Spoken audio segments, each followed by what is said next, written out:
आज मेरे बेटे की दूसरी शादी थी। उसकी पहली शादी का क्या हुआ मैं उसे भूल जाना चाहती थी, क्योंकि वो बड़ी ही अजीब घटना थी। लेकिन आज उसकी दूसरी शादी थी। मुझे यकीन था कि वो मेरे बेटे का ख्याल ज़रूर रखेगी। मेरा बेटा बहुत कमा रहा था, अच्छा और बहुत ही सुंदर था। वो इस परिवार का एकमात्र वारिस था। सभी उसे प्यार करते थे, इसलिए किसी को भी ये बात अजीब नहीं लग रही थी कि उसकी दूसरी शादी इतनी जल्दी हो रही है। पर मेरा दिल धक धक कर रहा था। रात जैसे जैसे नज़दीक आ रही थी, मेरा दिल भी उतनी ही तेज़ी से धड़क रहा था और मैं चिंतित हो रही थी। मेरी बेटी को भी इस बात का पता था और वो भी मेरी ही तरह चिंतित थी। वो बोली कि अगर आज भी ऐसा ही हुआ तो फिर क्या होगा। मैंने कहा, अपने मुंह से कुछ अच्छा निकालो, मैं पहले से ही चिंतित हूँ। अब तो सभी मेहमान भी आ गए हैं। पिछली बार देश में एक महामारी के कारण इतने लोगों को आमंत्रित नहीं कर सके थे, लेकिन इस शादी में सभी रिश्तेदार बहुत उत्साह के साथ आए थे। इसलिए लोग पिछली शादी के बारे में ज़्यादा नहीं जानते थे और ये भी नहीं जानते थे कि ऐसा क्या हुआ कि उन्हें फिर से शादी करनी पड़ी। मेरा बेटा भी खुश था, कोई समस्या नहीं थी, क्योंकि उसकी ये पत्नी पहली पत्नी से कहीं ज़्यादा खूबसूरत थी और उम्र में भी छोटी थी, तो उसे तो खुश होना ही चाहिए था। सर्दी का मौसम था, ज़्यादातर मेहमान घर में ठहरे हुए थे। समारोह बाहर हो रहा था, नाच गाना चल रहा था, लोग आपस में हंसी मजाक कर रहे थे। मैंने अपनी जेठानी से कहा, दुल्हन दूसरे शहर से आई है, बहुत थक गई होगी, मुझे लगता है उसे दूल्हे के कमरे में नहीं भेजना चाहिए। मेरी जेठानी ने कहा, तुम्हें क्या हो गया है, उनकी अभी अभी शादी हुई है और तुम हो कि उनकी रात खराब करना चाहती हो। मानती हूँ शादी ब्याह में थकावट हो ही जाती है, लेकिन नया खून है, कॉफ़ी शॉफ़ी पिला दो, फ्रेश हो जाएंगे और फिर सुबह रिसेप्शन भी तो है। मैं बोली, वो थक जाएगी बेचारी। मेरी जेठानी ने कहा कि आजकल कोई भी इतना नहीं थकता, लड़कियों को तो अपनी शादी का बहुत शौक होता है, उसे अपने बेटे के कमरे में भेज दो। अब रात के 12 बज गए हैं, सुबह उठकर तैयार भी तो होना है। मुझे नहीं पता कि तुम इतना टाइम क्यों लगा रही हो, सभी रस्में हो चुकी हैं, हर कोई नाच गाकर थक गया है, बेचारी दुल्हन भी कमरे में जाना चाहती है। मेरी जेठानी तो वैसे भी बाल की खाल निकालने में माहिर थीं, सबसे बड़ी थीं, इसलिए सोचा इनसे सलाह मशवरा कर लूं। लेकिन उन्होंने मुझे ही अपनी बातें बता दी और फिर उसने खुद ही कहा कि अब दुल्हन कमरे में जाएगी। दुल्हन को कमरे में ले जाया गया। बाकी सबको कमरे से निकालकर मैं थोड़ी देर दुल्हन के पास ही बैठ गई। मैंने कहा, बेटा, तुम अपने परिवार में सबसे बड़ी हो, तुम बहुत ही धैर्यवान लड़की हो, इसलिए मैं तुम्हें पसंद करके आई थी। देखो बेटा, जब शादी होती है तो कुछ चीज़ें ऐसी होती हैं जो हमें पसंद नहीं आती, लेकिन मेरी बच्ची, तुम थोड़ा सब्र करना। उसने कहा कि मुझे समझ नहीं आ रहा कि आप क्या कह रही हैं। मैंने कहा कि अगर मेरा बेटा कुछ उल्टी सीधी बात करता है तो उसकी बातों पर ध्यान मत देना, कमरे की बात कमरे में ही रखना, सुबह मुझे बता देना, मैं तुम्हारी प्रॉब्लम को सुलझाने की कोशिश करूँगी। मेरी बात सुनकर वो थोड़ा घबरा गई थी कि मैं किस विषय पर बात कर रही हूँ। वो थोड़ा घबराई हुई सी बोली। फिर उसने कहा, ठीक है, मैं पूरी कोशिश करूँगी, अब इस घर की इज्जत भी मेरी इज्जत है। मैं दुल्हन का हाथ थपथपाकर बाहर आ गई। सब अपने अपने बिस्तर पर सोने चले गए थे। घर में बहुत सन्नाटा था, क्योंकि सब बहुत थक चुके थे, इसलिए सब सो चुके थे। जाड़े की रातें वैसे भी शांत होती हैं, लेकिन मैं सो नहीं पा रही थी।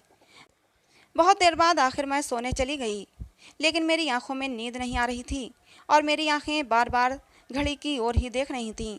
काश सुबह जल्दी हो जाती तो मेरी सारी चिंताएं ख़त्म हो जातीं। लेकिन जैसे ही 2:30 बजे मैंने एक ज़ोरदार चीख सुनी और उसके बाद ही मुझे पता चल गया कि अब क्या होने वाला है। उसके बाद बार बार चीखें शुरू हो गईं। ये एक लड़की के चीखने की आवाज़ थी और वो लड़की कौन हो सकती है, मैं अच्छी तरह जानती थी। सभी मेहमान भी धीरे धीरे उठने लगे थे। अचानक मेरे बेटे के कमरे का दरवाज़ा खुला और मेरी बहू पागलों की तरह चीखती हुई बाहर भागी। उसे पता ही नहीं चला कि उसके पास तो दुपट्टा भी नहीं है। अस्त व्यस्त कपड़ों में बाहर भागती हुई आई थी।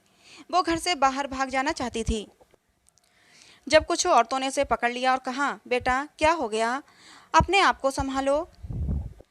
सब उसको संभालने लगी, लेकिन वो बेहोश हो गई थी। जब कोई बेहोश होता है तो उस पर पानी के छींटे वगैरह मारे जाते हैं, लेकिन मेरी बहू तो पानी के छींटे मारने पर भी होश में नहीं आ रही थी। उसका पूरा शरीर ठंडा पड़ गया था। उसे फ़ौरन अस्पताल ले जाया गया। मैं उसे अस्पताल ले जाना नहीं चाहती थी, क्योंकि फिर से वही तमाशा बन जाता, लेकिन और कोई चारा भी नहीं था। बेचारी बच्ची किसी भी तरह होश में नहीं आ रही थी। उसके माँ बाप को भी बुला लिया। उन्होंने भी एक दूसरे के कानों में बातें करनी शुरू कर दी। पता नहीं हमारी बेटी को क्या हो गया है, पता नहीं उसके साथ क्या सुलूक किया है। वो सब लोग मुझे अजीब सी नज़रों से देख रहे थे। सवाल ही सवाल थे हर तरफ, और मैं बेचारी परेशान सी हॉस्पिटल में घूम रही थी। मैंने घर आकर अपने बेटे से पूछना चाहा कि अब उसने क्या किया है, तो वो कमरे में ही नहीं था। उसका फ़ोन भी बंद था। कमरे की हालत बिल्कुल नॉर्मल थी। कोई भी ऐसी हरकत नहीं लग रही थी कि जैसे कोई चीज़ टूटी होती या उसने अपनी बीवी पर हाथ उठाया होता। लोगों के सवालों से बचने के लिए शायद मेरा बेटा अरविंद कहीं चला गया था। फिलहाल तो मुझे बहू की फिक्र थी। मैं अस्पताल वापस आ गई। 2-3 घंटे में अस्पताल वालों ने मेरी बहू को छुट्टी दे दी। मेरी बहू हमारे घर नहीं आना चाहती थी। वो बहुत ज़्यादा घबराई हुई थी, लेकिन उसकी माँ ने उसे समझाया कि तुम्हारी ससुराल ही चलते हैं, नहीं तो लोगों को मैं क्या जवाब दूंगी, लोग तरह तरह की बातें बनाएंगे। मैंने भी अपनी बहू को समझाया कि बेटा, सुबह मुँह दिखाई की रस्म पूरी हो जाए फिर अपनी माँ के घर चली जाना, मैं तुम्हें नहीं रोकूंगी। मेरी बात सुनकर मेरी बहू गुस्से में आ गई और बोली, भाड़ में गई आपकी रस्में, मैं आपके घर में एक पल के लिए भी नहीं रुकूंगी। मैं अपने घर जाऊंगी, और मुझे अपने घर जाने से न कोई समाज रोक सकता है न कोई कानून। मैं एक पढ़ी लिखी लड़की हूँ और मुझे अपनी ज़िंदगी अपने तरीके से जीने का हक है। मुझे आपके बेटे के साथ एक पल भी नहीं रहना। मेरी बहू ने अपना फैसला सुना दिया था। मैं चुपचाप आंखों में आंसू लिए उसे देखती रही। ये तो पहले भी हो चुका था, जब अरविंद की पहली शादी हुई थी। मेरी पहली बहू के साथ भी वही हुआ था। वो मेरी पसंदीदा लड़की थी। वो मेरी बेटी की दोस्त थी और वो उसे बहुत पसंद करती थी। वो उसे बहुत खुशी के साथ घर लेकर आई थी। इन लोगों ने हमारा बहुत सहयोग किया था। वो एक अमीर पिता की बेटी थी। वो बहुत अच्छी लड़की थी। मुझे भी उसका घराना अच्छा लगता था। कुछ ही दिनों में मैंने महसूस किया था कि जैसे वो अरविंद को पसंद करने लगी है, और शायद इसीलिए रिश्ता भेजा गया था। लेकिन शादी के बाद उसके साथ भी ऐसा ही हुआ था। शादी की पहली रात वो भी चिल्लाते हुए कमरे से बाहर भागी थी, और उसके बाद मेरे बेटे की शक्ल देखने से भी मना कर दिया था। सबने उसे बहुत समझाया कि बेटा, अपनी ज़िंदगी के बारे में तो सोचो, लेकिन उसने कहा कि मेरी ज़िंदगी तो बर्बाद हो गई है। और अब इस लड़की को भी समझाया जा रहा था, लेकिन वो भी कह रही थी, अगर मैंने नहीं रहना तो मैं नहीं रहूँगी आपके बेटे के साथ। मेरा बेटा भी कोई जवाब नहीं दे रहा था। पता नहीं कहाँ चला गया था। लड़की का बाप बार बार कह रहा था कि उस व्यक्ति को बुलाओ, हम उससे पूछें कि उसने हमारी बेटी के साथ क्या किया है। अरविंद घर आ चुका था। सब उस पर सवालों की बौछार कर रहे थे, लेकिन उसने चुप साध ली थी। कुछ भी नहीं बोल रहा था। थक हार कर सब खामोश हो गए। लड़की के माँ बाप भी अरविंद को भला बुरा और धमका कर चले गए। वो अपनी बेटी को भी साथ ले गए। अच्छा खासा तमाशा हो गया था। सब मेहमानों के सामने हमारी नाक कट गई थी। लड़की के माँ बाप ने हमारी बेइज्जती करने में कोई कसर नहीं छोड़ी थी, लेकिन अरविंद अपने मुंह से एक शब्द भी नहीं बोल रहा था। अरविंद के पिता तो पहले ही इस दुनिया से जा चुके थे। सारी बेइज्जती मुझे अकेले ही सहनी पड़ी। घर में जमा लोगों ने भी हमें अच्छी खासी बातें सुना डाली थीं। लड़की की माँ तो काबू में ही नहीं आ रही थी। वो बहुत चीख चीख कर मुझे भला बुरा कह रही थी, लेकिन उसमें उस बेचारी की क्या गलती थी। आखिर उसकी बेटी की ज़िंदगी तबाह हो गई थी। आज खुद को बहुत अकेला महसूस कर रही थी मैं। काश अरविंद के पिता होते तो इतनी जल्दी हिम्मत ना हारती। लोगों के तानों को मैं अकेली ही सुनती रही। अरविंद बड़ा था। अरविंद से छोटी मेरी एक बेटी थी जो कॉलेज में पढ़ती थी। सब लोग आपस में कानाफूसी कर रहे थे। अरविंद को लेकर तरह तरह की कहानियां बनाई जा रही थीं। कोई कह रहा था, पता नहीं शायद अरविंद पागल है, तो कोई कह रहा था लगता है अरविंद दिमागी मरीज है, तो कोई कह रहा था पता नहीं उसने नई दुल्हन के साथ ऐसा क्या किया कि वो इतना ज़्यादा डर गई। जितनी मुँह उतनी बातें थीं, लेकिन मेरे पास इन सब का कोई जवाब नहीं था। जब लोगों को असल वजह पता ना हो तो वो खुद की कहानियाँ बना लेते हैं, और ख़ुद की बनाई हुई उल्टी सीधी कहानियाँ सच से कहीं ज़्यादा ख़तरनाक होती हैं। लेकिन समस्या तो ये थी कि सच तो मुझे भी नहीं पता था कि ऐसा क्या था कि सुहागरात को ही मेरी बहुएं मेरे बेटे के कमरे से चीखती हुई भागती थीं। उस लड़की ने भी तो मुझे कुछ नहीं बताया था। मैंने खुद ही अपने मन में सोचा, हो सकता है उसने अपने माँ बाप को कुछ बताया हो। सच जानने के लिए मैंने उनके घर फ़ोन कर दिया। भले ही वो हमसे रिश्ता ख़त्म कर गए थे, लेकिन इंसानियत के नाते ही मैंने उसका हाल चाल लेने के लिए फ़ोन किया। फ़ोन लड़की की माँ ने उठाया था।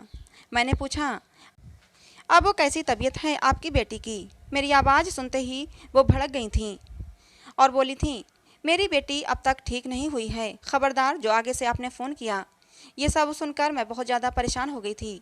मेरी पहली बहू के साथ भी ऐसा ही हुआ था। मेरी बेटी ने बताया था कि वो कम से कम 6-7 महीने तक बीमार रही थी। आखिर क्या प्रॉब्लम थी मेरे बेटे को, मुझे कुछ भी समझ नहीं आ रहा था। क्या कमी थी कि उसकी पत्नियां उससे डरकर भाग जाती थीं। अरविंद की बात करूं तो अरविंद बहुत ही सीधा साधा सा बच्चा था। बचपन से ही कम बोलने वाला था, लेकिन उसके अंदर कोई भी हरकत ऐसी नहीं थी जो अब नॉर्मल होती। अरविंद मेरी पहली संतान थी। हमने उसे बहुत ही लाड प्यार से पाला था, लेकिन हमारे इतना लाड प्यार देने से भी वो बिगड़ा नहीं था। हाँ, उसे अपनी सुंदरता पर घमंड जरूर था। वो कहता, मेरी खूबसूरती और स्मार्टनेस के आगे सब पानी भरते हैं। उसको पहनने ओढ़ने का बहुत शौक था। अच्छी अच्छी ब्रांडेड चीज़ें पहनता, पढ़ाई में भी अच्छा था, नौकरी भी टाइम से कर ली थी। अपनी बहन के लिए भी एक जिम्मेदार भाई था। अपनी बहन श्रुति को कॉलेज लेकर जाता और वापस लेकर घर आता। घर में खर्च के लिए पैसे भी देता। कभी मुझसे ऊंची आवाज़ में बात नहीं करता। उसके दोस्त भी कोई ऐसे नहीं थे जो मैं कहती कि गलत संगत में पड़ गया है। कोई नशा वगैरह भी नहीं करता था। बस उसके कुछ गिने चुने ही दोस्त थे। ये सबसे अच्छा दोस्त था जो बाहर विदेश में रहता था। कभी कभी उससे फ़ोन पर बात भी होती थी। मुझसे भी अपने दोस्त की बात करवाता था। कभी कभी मुझसे कहता, मम्मी क्यों ना हम श्रुति की शादी इसी से कर दें, बहुत ही अच्छा लड़का है।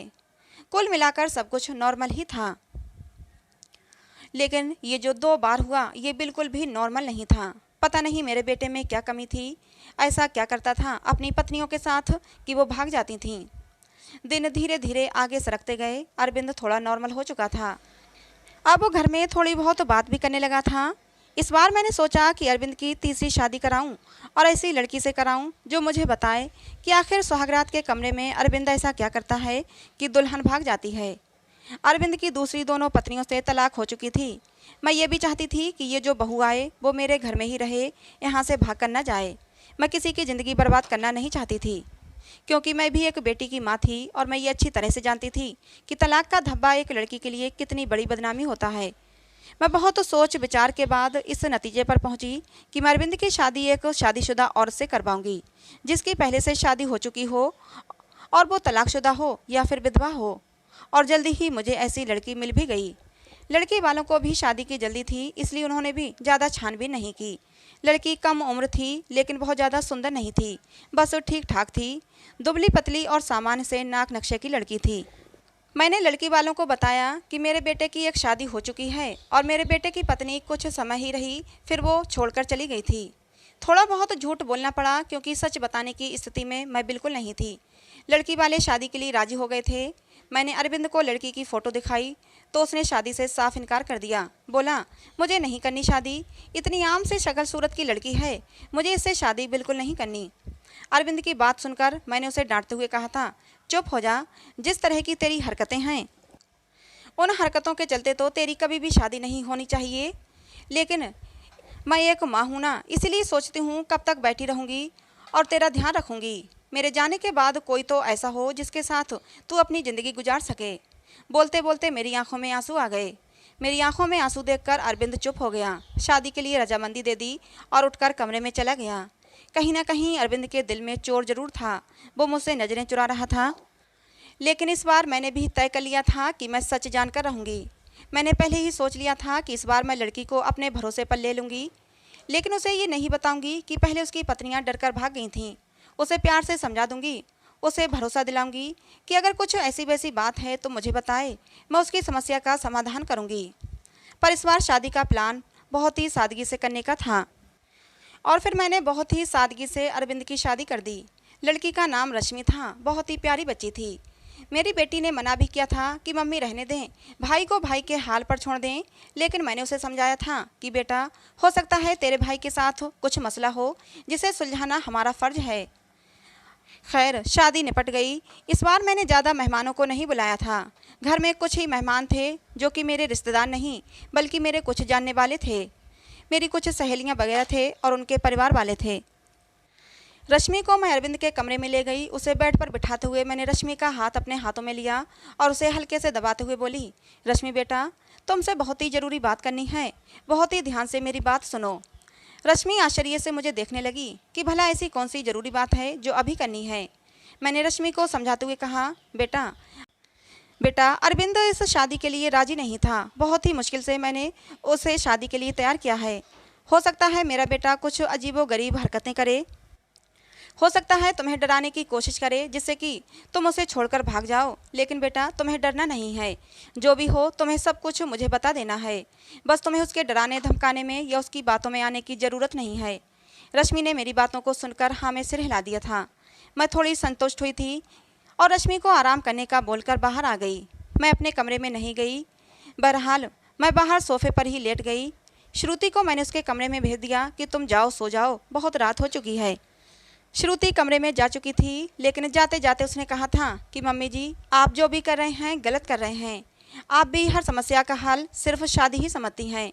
आपको किसी की बेटी की ज़िंदगी को यूँ बर्बाद नहीं करना चाहिए। श्रुति जा चुकी थी और मैं सोफे पर लेटी दिल ही दिल में अपने भगवान को याद कर रही थी और दुआ मांग रही थी कि हे भगवान, ये रात अच्छे से बीत जाए। बहुत ही खामोशी थी। ऐसा लग रहा था जैसे तूफान से आने की पहले की खामोशी हो। घड़ी की टिक टिक भी मेरे सर पर हथौड़े की तरह लग रही थी। मैं अपने भगवान को मनाने में लगी हुई थी कि तभी वही हुआ जिसका मुझे डर था। रश्मि चीखते हुए बाहर आई थी और पागलों की तरह घर के बाहर भाग जाना चाहती थी। मैंने जैसे तैसे करके उसे बाहर गेट के अंदर लिया था। मैंने उसे जैसे तैसे समझाकर थोड़ा शांत किया था। वो कुछ बोलने की स्थिति में नहीं थी। जब थोड़ा शांत हुई तो बदहवासी में बोली कि आपको अपने बेटे की पहले मेडिकल जांच करानी चाहिए थी।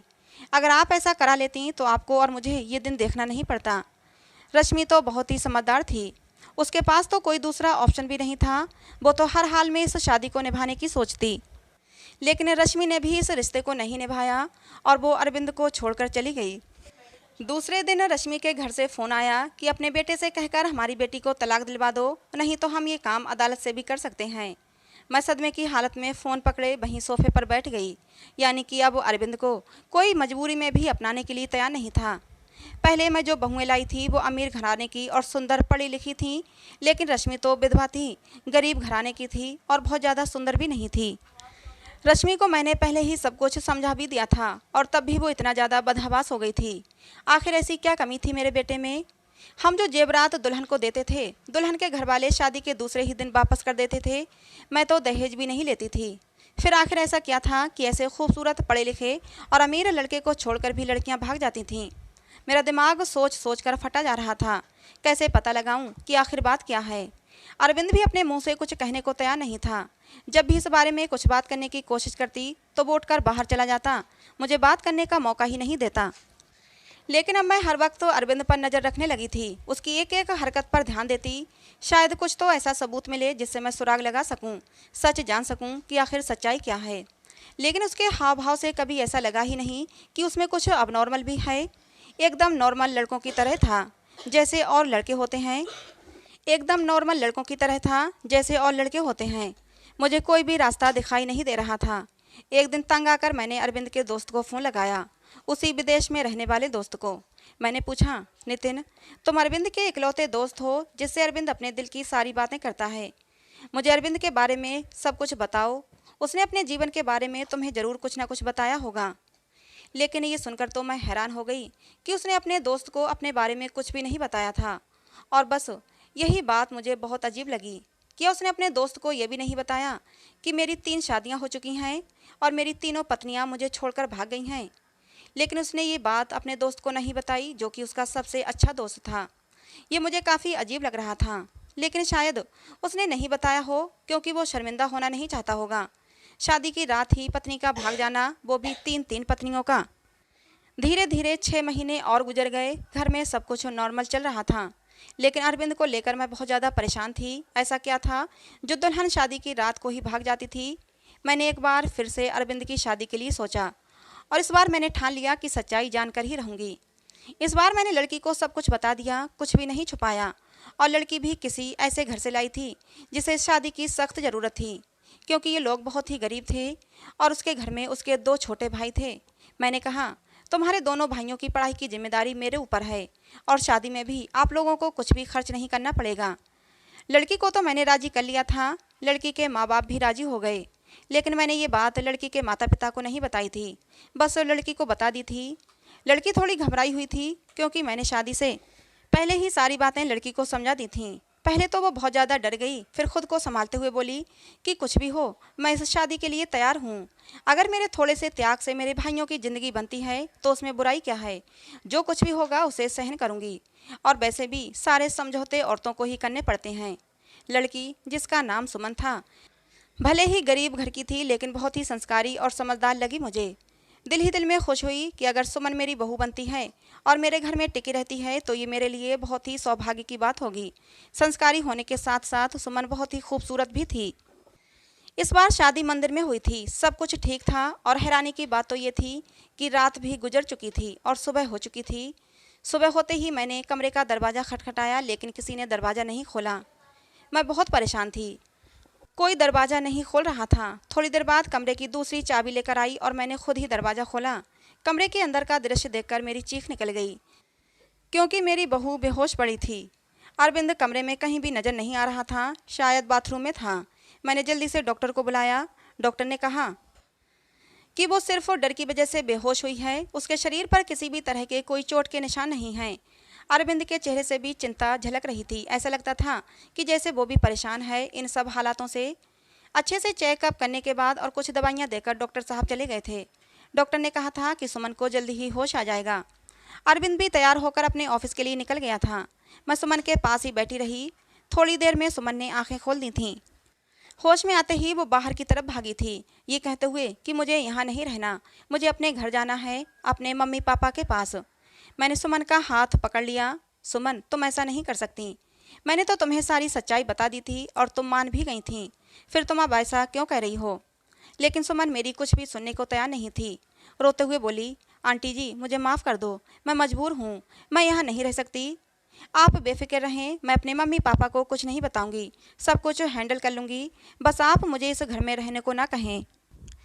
लेकिन सुमन, मुझे बताओ तो सही, आखिर ऐसा क्या हुआ था, मैं सच जानना चाहती हूँ। सुमन, तुमने मुझसे वादा किया था कि तुम अरविंद की सच्चाई मुझे ज़रूर बताओगी। आंटी, अरविंद के बारे में मैं कुछ नहीं बता सकती। अगर मैंने अरविंद के बारे में बोला तो वो मुझे जान से मार देगा। मुझे अपनी जान की परवाह नहीं है, लेकिन अरविंद मेरे भाइयों को भी नहीं छोड़ेगा। प्लीज़ मुझे जाने दें। उसकी आंखों में विनती के ऐसे करुण भाव थे कि मैं उसे रोक न सकी। सुमन चली गई थी। मैं इंतजार कर रही थी कि अब वो कुछ ही देर में सुमन के माँ बाप का फ़ोन आने वाला है, लेकिन ऐसा कुछ भी नहीं हुआ। शायद सुमन ने अपने माता पिता को कुछ नहीं बताया था। अरविंद की तीनों पत्नियों ने तो दूसरे दिन ही तलाक की मांग कर दी थी, लेकिन सुमन ने ऐसा कुछ भी नहीं किया था। इसका मतलब था सुमन अब भी मेरे बेटे की पत्नी थी। मैंने सोचा कि अब मैं अरविंद का चेकअप करा कर ही रहूँगी। अपने होशो हवास में तो अरविंद ऐसा कभी भी नहीं करने देता, इसलिए एक दिन मैंने अरविंद के खाने में नींद की दवाई मिला दी। अरविंद के गहरी नींद में जाते ही मैंने डॉक्टर को फ़ोन कर दिया। डॉक्टर ने अरविंद के कुछ सैंपल लिए और ये बोलकर कि जैसे ही रिपोर्ट आती है मैं आपको बताता हूँ, डॉक्टर चला गया। और फिर मैं बेसब्री से अरविंद की रिपोर्ट का इंतज़ार करने लगी। अगले दिन डॉक्टर का फ़ोन आया और उसने कहा कि अरविंद एकदम नॉर्मल है, उसकी सारी रिपोर्ट्स नॉर्मल आई हैं। ये सुनकर तो मेरे आश्चर्य की कोई सीमा ही नहीं थी। अगर अरविंद नॉर्मल है तो शादी की पहली ही रात में उसकी पत्नियां क्यों भाग जाती हैं। सोच सोच कर मेरा दिमाग फटने लगा। कुछ सोचकर मैं सुमन के पास गई। सुमन के माता पिता ने मेरी बहुत इज्जत की। शायद उन्हें सच्चाई का पता नहीं था। उन्हें लगता था कि मैं उनकी बेटी को घर ले जाने के लिए आई हूँ। मुझे देखते ही सुमन डर गई थी। वो हम लोगों के साथ ज़्यादा नहीं बैठी और अंदर कमरे में चली गई। मैं भी सुमन के पीछे पीछे उसके कमरे में आ गई। मुझे देखते ही सुमन बोली, आंटी जी, मैंने आपको पहले भी कहा था कि मैं आपके घर में नहीं रह सकती, फिर आप मुझे लेने क्यों आई हैं। मैंने सुमन को बहुत ही प्यार से अपने पास बिठाया और उसके सामने हाथ जोड़ते हुए बोली, सुमन, मेरी उम्मीद की आखिरी किरण अब तुम ही हो। तुम ही मुझे बता सकती हो कि आखिर मेरे बेटे में क्या कमी है। एक मजबूर माँ तुमसे हाथ जोड़कर विनती करती है, प्लीज़ मना मत करना। मेरी आंखों में आंसू और मेरे जुड़े हुए हाथ देखकर सुमन ने मेरे हाथों को थाम लिया और बोली, आंटी जी, मैं मजबूर हूँ, प्लीज़ आप मेरे सामने हाथ मत जोड़ें। जब सुमन किसी तरह सच्चाई बताने के लिए राजी नहीं हुई तो फिर मैंने सुमन से कहा, ठीक है, तुम अपने मुंह से कुछ मत बताओ, मैं खुद अपनी आंखों से देख लूँगी, लेकिन तुम मेरी मदद तो कर ही सकती हो ना। तुम आज रात के लिए मेरे बेटे के कमरे में फिर से रुक जाओ, मैं सारी सच्चाई अपनी आंखों से देख लूँगी। पहले तो सुमन डरती रही, लेकिन मेरे बहुत समझाने पर कि मैं तुम्हारे साथ रहूँगी, तुम्हें कुछ नहीं होगा, वो मान गई थी। मैं सुमन को अपने घर ले आई। सुमन के माता पिता ने बहुत ही खुशी से अपनी बेटी को विदा किया था। एक बार फिर से सुमन को दुल्हन बनाकर मैंने अरविंद के कमरे में बैठा दिया। अरविंद को मैंने पहले ही फ़ोन कर दिया था कि सुमन घर आ गई है, तुम भी ऑफिस से जल्दी आ जाना, आज मैं घर पर नहीं मिलूंगी। तुम्हारी मौसी की तबीयत खराब है, वहाँ जा रही हूँ और रात भर वहीं रहूंगी। मेरी बात सुनकर अरविंद ने सिर्फ हूँ में जवाब दिया था और फ़ोन काट दिया था। मैं अरविंद के कमरे में ही छुपकर बैठ गई। आज सब कुछ मैं अपनी आंखों से देख लेना चाहती थी। कुछ ही देर में दरवाज़ा खुला था और अंदर कमरे में अरविंद दाखिल हुआ। उसने एक नज़र सजी संवरी बैठी सुमन पर डाली थी और बिना कुछ कहे बाथरूम में घुस गया था। सुमन डरी सहमी सी बैठी थी कि जैसे अभी उठकर भाग जाएगी। मैं भी सांस रोके आने वाली सिचुएशन के लिए खुद को तैयार कर रही थी कि तभी अचानक बाथरूम से किसी औरत के चीखने की आवाज़ें आने लगीं। आवाज़ें सुनते ही सुमन बेड से नीचे उतरकर खड़ी हो गई थी। डर से वो थर थर काँप रही थी। मैं भी हक्का बक्का सी खड़ी थी। अंदर तो अरविंद गया था, फिर ये औरत की आवाज़ क्यों? तभी अरविंद बाहर निकला और अरविंद को देखते ही मैं बेहोश होते होते बची। उसने अपना हुलिया एकदम से बदल लिया था। उसने औरतों जैसे कपड़े पहन रखे थे, बहुत ही बेहुदा सा, या यूं कहिए कि बहुत ही डरावना सा मेकअप कर रखा था। आंखों में जैसे खून उतरा हुआ था। आवाज़ भी लड़की की तरह ही निकाल रहा था। तुमसे मना किया था, मेरी ज़िंदगी में दोबारा मत आना। तुमने मेरी बात नहीं मानी, अब तुम अपनी मौत की खुद जिम्मेदार होगी। बहुत ही भयानक हंसी हंसता हुआ अरविंद सुमन की तरफ बढ़ा था। सुमन चीख मारती हुई मेरे पास आ गई थी। मैं भी बाहर आ गई थी और अरविंद को रोकने की कोशिश कर रही थी। अरविंद, क्या हो गया है तुम्हें? तुम होश में तो हो? अरविंद ने मुझे जोर से धक्का दिया था। कौन अरविंद? परमिला नाम है मेरा। मौका देखकर सुमन कमरे से भाग गई थी। इससे पहले अरविंद फिर से मेरे पास आता, मैं भी कमरे से बाहर निकली और कमरे को बाहर से बंद कर दिया। अरविंद की भयानक हंसी मुझे बाहर तक सुनाई दे रही थी। मैं डरी सहमी सुमन को अपने सीने से लगा रखी थी। हालांकि मैं खुद भी बहुत ज़्यादा सख्ते में थी और डरी हुई थी। आंटी जी, मुझे नहीं मरना है। अरविंद मुझे जिंदा नहीं छोड़ेगा। उसने मुझसे कहा था अगर मैंने किसी को कुछ बताया तो वो मुझे मार डालेगा, साथ में मेरे भाइयों को भी। मुझे और मेरे भाइयों को बचा लो आंटी जी। कुछ नहीं होगा सुमन, शांत हो जाओ, मैं सब कुछ संभाल लूँगी। मेरा दिमाग थोड़ा थोड़ा काम करना शुरू किया तो सबसे पहला ख्याल मेरे दिल में यही आया कि शायद अरविंद पर किसी भूत का साया है। सुमन को मैंने अपने रूम में ही सुला लिया था। सुबह उठते ही सबसे पहले मैंने अपने फैमिली डॉक्टर को फ़ोन किया था। 8 बजे डॉक्टर हमारे घर पर थे। मैंने उन्हें सारे हालात से अवगत कराया। साथ ही मैंने डॉक्टर से ये भी कहा कि मुझे लगता है अरविंद पर किसी भूत का साया है। मेरी बात सुनकर डॉक्टर ने कहा था मुझे नहीं लगता ये किसी भूत का साया है, मुझे तो अरविंद एक दिमागी मरीज लगता है। उस पर पागलपन के दौरे पड़ते हैं। ऐसे मरीज किसी मूवी या किसी कहानी में डूब जाते हैं और उसी के कैरेक्टर में खुद को उतार लेते हैं। लेकिन आप टेंशन ना लें, इस मर्ज का इलाज है। अपनों के प्यार से और कुछ दवाइयों के जरिए मरीज ठीक हो जाता है। थोड़ा टाइम लगता है बट मरीज बिल्कुल पूरी तरह से ठीक हो जाता है। नई दुल्हन को देखकर अरविंद पर पागलपन के दौरे पड़ते हैं और ये दौरे अरविंद को क्यों पड़ते हैं इसका सुराग उसके कमरे से ही मिलेगा। एक बार सुराग हाथ लग जाएगा तो उसका इलाज हम अच्छे से कर सकेंगे। डॉक्टर मुझे तसल्ली देकर चले गए थे। सुमन जाग चुकी थी, रात से थोड़ा सामान्य लग रही थी। मैंने उसे नाश्ता कराया। नाश्ता करते हुए सुमन बोली कि मुझे लगता है अब मुझे अपने घर चले जाना चाहिए। सुमन के सर पर प्यार से हाथ फेरते हुए मैं बोली, सुमन बेटा, सबसे पहले तो तुम मुझे आंटी कहना बंद करो, तुम मुझे मम्मी जी कहो। और दूसरी बात, अब यही तुम्हारा घर है। इतना सब कुछ अपनी आंखों से देखने के बाद भी आप ये कैसे कह सकती हैं? सुमन ने हैरानी से पूछा। मैंने सुमन से कहा, अभी डॉक्टर से मेरी बात हुई है, अरविंद बिल्कुल ठीक हो जाएगा। बस उसे थोड़े से प्यार और थोड़ी सी देखभाल की ज़रूरत है जो हम दोनों मिलकर उसे देंगे। मेरा यकीन करो, अरविंद बहुत ही अच्छा लड़का है, तुम्हें बहुत ही प्यार से रखेगा। मेरे बहुत देर तक समझाने पर और अपने माँ बाप के हालात को देखते हुए सुमन राजी हो गई थी। मैंने बहुत ही प्यार से सुमन से कहा था, सुमन बेटा, अब तो एक बार मुझे मम्मी जी कहो। और सुमन ने मुस्कुराते हुए मुझे मम्मी जी कहा था, जिसे सुनकर मेरे दिल में ठंडक उतर गई थी। मुझे उम्मीद की किरण नजर आई थी कि मेरा बेटा ठीक हो जाएगा, उसका भी घर बस जाएगा। 10 बजे के करीब अरविंद के दरवाजे पर खटखट की आवाज़ आई थी। मैंने कांपते हाथों से दरवाज़ा खोला था। सुमन को मैंने अपने कमरे में भेज दिया था। अरविंद एकदम तरोताज़ा तैयार खड़ा था। मुझे देखते ही नाराज़गी से बोला, क्या मम्मी जी, मेरा दरवाज़ा बाहर से बंद किसने कर दिया? मुझे ऑफिस के लिए लेट हो रहा है। मैंने एकदम नॉर्मली ही बात की थी। बोली, पता नहीं बेटा कैसे बंद हो गया, चलो तुम नाश्ता कर लो। मैंने उस पर कुछ भी जाहिर नहीं होने दिया। अरविंद ने नाश्ता किया और ऑफिस के लिए निकल गया। अरविंद के ऑफिस से निकलते ही सबसे पहले मैं अरविंद के कमरे में गई और उसकी तलाशी ली। मुझे ज़्यादा मेहनत नहीं करनी पड़ी। सामने ही बेड पर मुझे कुछ किताबें दिखीं। सुमन भी अब मेरे पास आ चुकी थी। सारी किताबें सेम थीं। सब किताबों में एक ही उपन्यास था जिसमें कोई परमिला नाम की लड़की थी। शादी की रात ही उसके पति ने उसे कमरे से धक्के देकर बाहर निकाल दिया था और अगले ही दिन दूसरी दुल्हन ले आया था। परमिला धीरे धीरे दिमागी मरीजा बन गई थी। दुल्हन को देखते ही उस पर दौरे पड़ने लगते थे। अब तो किसी शादी में दुल्हन को देखती तो उसे मारने के लिए भागती थी। परमिला के ससुराल वालों ने उसे पागल घोषित कर दिया था और उसे उसके मायके भेज दिया था। दुल्हनों को देखकर परमिला का पागलपन कम नहीं हुआ था और परमिला के कैरेक्टर में ही अरविंद ने खुद को उतार लिया था। मैंने डॉक्टर को फ़ोन करके सारी बातें बताईं। डॉक्टर ने कहा कि आप लोग बिल्कुल भी ना घबराएं, मैं कुछ दवाइयाँ दूंगा और जो उपन्यास अरविंद पढ़ता है वो सारी किताबें आप रूम से बाहर निकाल दें। धीरे धीरे प्यार से अरविंद को समझाना पड़ेगा, उसे परमिला के कैरेक्टर से निकालना पड़ेगा।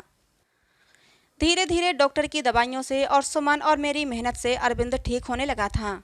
सुमन अरविंद के सामने सिंपल सी रहती थी, कोई भी बनाव श्रृंगार नहीं करती थी। अरविंद के व्यवहार में बहुत बदलाव आने लगा था। उसकी आंखों में अब मैंने सुमन के लिए प्यार देखा था। सुमन कहीं भी जाती अरविंद की निगाहें उसका पीछा करती थीं।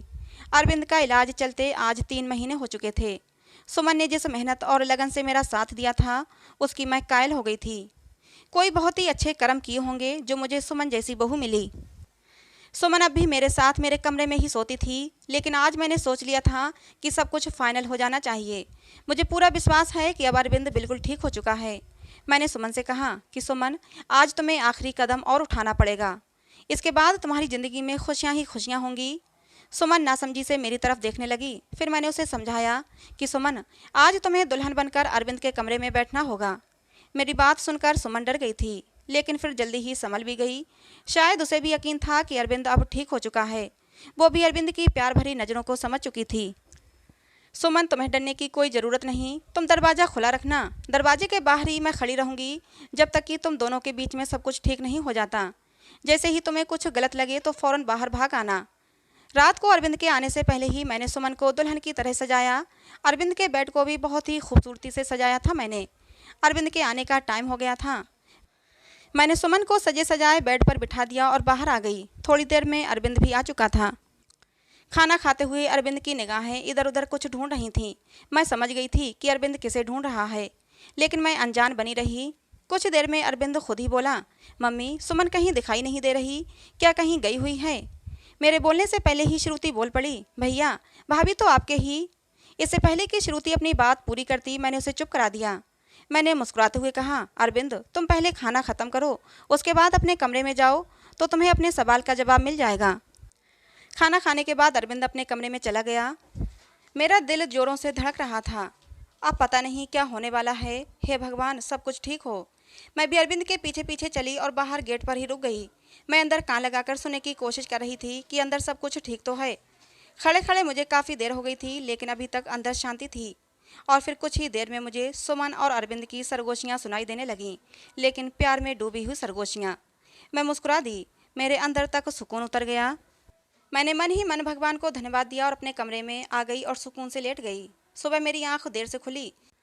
जल्दी जल्दी उठकर किचन की तरफ भागी तो सुमन को किचन में पहले से मौजूद पाया।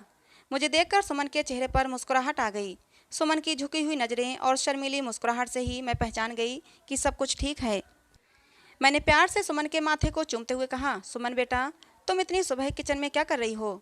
सुमन थोड़ा शर्माते हुए बोली, मम्मी जी, वो अरविंद को कॉफ़ी चाहिए थी, वही बना रही थी।